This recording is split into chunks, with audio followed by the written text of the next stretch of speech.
ಸಚಿವರಾಗಿ ಮೊದಲ ಬಾರಿಗೆ ದಾವಣಗೆರೆಗೆ ಆಗಮಿಸಿರುವಂತಹ ಸಚಿವ ಕೆ.ಎಸ್. ಬಸವಂತಪ್ಪ ಪೌರ ಕಾರ್ಮಿಕರ ಮಗನಾಗಿ ಸಚಿವನಾಗಿದ್ದು ನನಗೆ ಖುಷಿ ತಂದಿದೆ. ಇದಕ್ಕೆಲ್ಲ ನನ್ನ ಮತದಾರರು ಕಾರಣ. ಇದುವರೆಗೂ ಇದೆಲ್ಲವೂ ಕೂಡ ಆದವರಿಗೆ ಇದೇನೇ ಕ್ರೆಡಿಟ್ ಇದ್ರೂ ಕೂಡ ಅವರಿಗೆ ಸಲ್ಲತ್ತೆ. ಖಾತೆ ಯಾವುದು ಕೊಡ್ತಾರೋ ಅದೆಲ್ಲವೂ ಕೂಡ ಮುಖ್ಯಮಂತ್ರಿ ಹಾಗೂ ವರಿಷ್ಠರಿಗೆ ಬಿಟ್ಟಿರುವಂಥ ವಿಚಾರ. ಯಾವುದೇ ಖಾತೆಯನ್ನು ಕೊಟ್ಟರೂ ಕೂಡ ಅದನ್ನು ಜವಾಬ್ದಾರಿಯಿಂದ ನಿಭಾಯಿಸುವೆ. ನನ್ನ ಕ್ಷೇತ್ರ ಗ್ರಾಮೀಣ ಪ್ರದೇಶದ ಭಾಗ ಆಗಿದ್ದು ಕ್ಷೇತ್ರದ ರೈತರ ಬಡವರ ಕೂಲಿ ಕಾರ್ಮಿಕರ ಪರವಾಗಿ ಕೆಲಸವನ್ನು ಮಾಡ್ತೀನಿ ಅಂತ ನೂತನವಾಗಿ ಸಚಿವರಾಗಿ ಆಯ್ಕೆ ಆಗಿರುವಂಥ ಬಸವಂತಪ್ಪ ಈ ರೀತಿಯಾಗಿ ಹೇಳಿಕೆಯನ್ನು ಕೊಟ್ಟಿದ್ದಾರೆ. ಅದರ ಜೊತೆಗೆ ಸಚಿವರ ಜೊತೆಗೆ ನಮ್ಮ ದಾವಣಗೆರೆ ಪ್ರತಿನಿಧಿ ಮಾತನಾಡಿದ್ದಾರೆ. ಏನು ಹೇಳಿದ್ದಾರೆ ಕೇಳೋಣ ಬನ್ನಿ. ಮೊದಲ ಬಾರಿ ಏನು ಪೌರ ಕಾರ್ಮಿಕನ ಮಗನಾಗಿ ಶಾಸಕನಾಗಿ ನಂತರ ಈಗ ದಾವಣಗೆರೆಗೆ ಮಂತ್ರಿಯಾಗಿ ಅಂದರೆ ಮಾಯಕೊಂಡ ವಿಧಾನಸಭಾ ಕ್ಷೇತ್ರದ ಮಂತ್ರಿಯಾಗಿ ಈಗ ಏನು ಕ್ಷೇತ್ರಕ್ಕೆ ಆಗಮಿಸಿ ಈಗ ಏನು ಪರವೀಕ್ಷಣೆಗೆ ಮುಂದಾಗಿರ್ತಕ್ಕಂಥದ್ದು. ಈ ಕುರಿತಂತೆ ಮಾತಾಡಲಿಕ್ಕೆ ನಮ್ಮೊಟ್ಟಿಗೆ ಸಚಿವರಾಗಿರ್ತಕ್ಕಂಥ ಕೆ.ಎಸ್. ಬಸವಂತಪ್ಪರು ಇದ್ದಾರೆ. ಅವ್ರನ್ನೇ ನಾನು ಮಾತಾಡಿಸ್ತಾ ಹೋಗ್ತೀನಿ. ಸರ್, ಮೊದಲ ಬಾರಿ ಗೆದ್ರಿ, ಒಬ್ಬ ಪೌರ ಕಾರ್ಮಿಕನ ಮಗನಾಗಿ ಸಾಮಾನ್ಯ ವ್ಯಕ್ತಿಯಾಗಿ ಈಗ ಮಂತ್ರಿ ಸ್ಥಾನಕ್ಕೆ ಹೋಗಿದ್ರಿ. ಹೇಗೆ ಅನ್ನಿಸ್ತಾ ಇದೆ ಸರ್? ಈಗ ಖುಷಿ ಅನ್ನಿಸ್ತೈತಿ. ಶ್ರಮಕ್ಕೆ ಪ್ರತಿಫಲ ಅದು ನನ್ನ ಕ್ಷೇತ್ರ ಜನರ ಮತದಾರರು ಕೊಟ್ಟಂಥ ಒಂದು ಅಧಿಕಾರಕ್ಕೋಸ್ಕರ ಇದು ನಮ್ಮ ಫಲ ಕೊಟ್ಟಾರಂತ ಹೇಳ್ಬೋದು. ನಾವು ಇದೆಲ್ಲವೂ ಸಲ್ತಕ್ಕಂಥದ್ದು ನಮ್ಮ ಮತದಾರರಿಗೆ ಸಲ್ಲಬೇಕು. ಆಮೇಲೆ ನೀವು ಮೊದಲಿಂದಲೂ ಕೂಡ ಜಿಲ್ಲಾ ಪಂಚಾಯತಿ ಗ್ರಾಮೀಣ ಭಾಗದಲ್ಲೇ ಬೆಳೆದಂಥವ್ರು, ನಂತರದಲ್ಲಿ ಜನರಿಗೆ ಸ್ಪಂದಿಸ್ತಾ ಬಂದಿರಿ. ನೀವು ನಿನ್ನೆ ಹೇಳುವಾಗ ಒಂದು ಮಾತು ಹೇಳ್ತಾ ಇದ್ರಿ, ಜಿಲ್ಲಾ ಆಸ್ಪತ್ರೆನೇ ನನ್ನ ಈ ಮಟ್ಟಕ್ಕೆ ಹೋಯ್ತು ಅಂತೇಳಿ. ಅದು ಯಾವ ರೀತಿ ಸರ್ ಕಾರ್ಯ? ನನಗೆ ಜಿಲ್ಲಾ ಹಾಸ್ಪಿಟ್ಲ್ಗಳೇ ಮತ್ತು ಹಾಸ್ಪಿಟ್ಲೇ ನನ್ನನ್ನು ಈ ಮಟ್ಟಕ್ಕೆ ಹೋಗೋ ಕಾರಣ ಏನಂದರೆ ಜನರು ಸಾಮಾನ್ಯ ನಮ್ಮ ರೈತರು ಬಂದರೆ ಕಷ್ಟಕ್ಕೋಸ್ಕರ ಬರ್ತದೆ.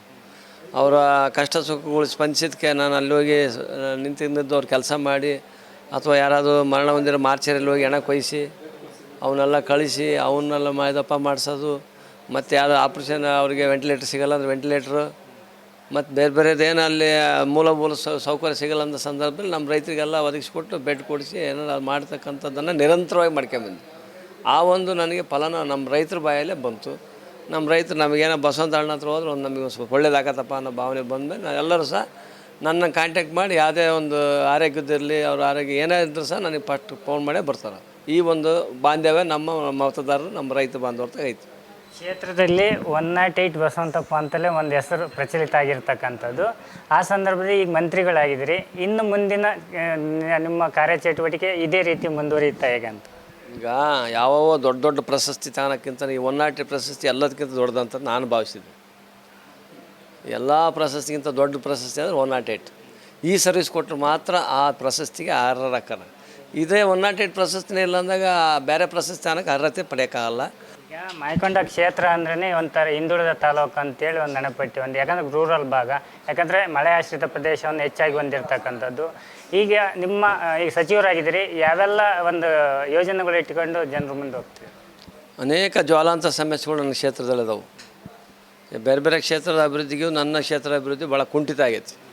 ಈಗ ನನಗೆ ಒಂದು ದೊಡ್ಡ ಸವಾಲು. ಈಗಾಗಲೇ ನಾನು ಶಾಸಕನಿದ್ದಾಗ ಸಹ ಅನೇಕ ರಸ್ತೆಗಳನ್ನು ಈಗಾಗಲೇ ಕೈಗೆತ್ತಿಕೊಂಡಿದ್ದೀನಿ.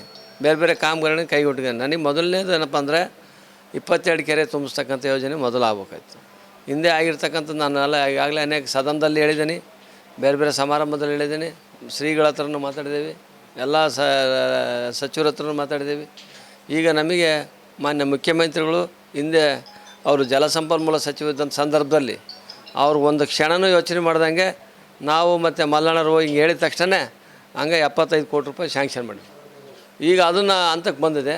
ಮತ್ತು ಒಂದು 18 ಕೋಟಿ ರೂಪಾಯಿ ಟೆಂಡರ್ ಆಗೈತೆ. ಈಗ ಇದಿಷ್ಟು ಏನು ನೂತನ ಸಚಿವರಾಗಿ ದಾವಣಗೆರೆ ಬಂದಿರತಕ್ಕಂಥ ಕೆ.ಎಸ್. ಬಸವಂತಪ್ಪನವರ ಮಾತು. ನನ್ನನ್ನು ಯಾವ ರೀತಿಯಾಗಿ ಹಿಂದೆ ನಡೆಸ್ಕೊಂತ ಬಂದಿದ್ರು ಅದೇ ರೀತಿಯಾಗಿ ಮಂತ್ರಿಯಾಗಿ ಬಸವಂತಪ್ಪನವರಾಗಿ 108 ಬಸವಂತಪ್ಪನಾಗೆ ನನ್ನ ನೋಡ್ರಿ ಅಂತಕ್ಕಂಥದ್ದು ಮಾತು ಇವರ ಅಭಿಪ್ರಾಯ ಆಗಿರ್ತಕ್ಕಂಥದ್ದು. ಡಾಕ್ಟರ್ ಮಂಜಪ್ಪ HP PNS ವಿಸ್ತಾರ ನ್ಯೂಸ್ ದಾವಣಗೆರೆ.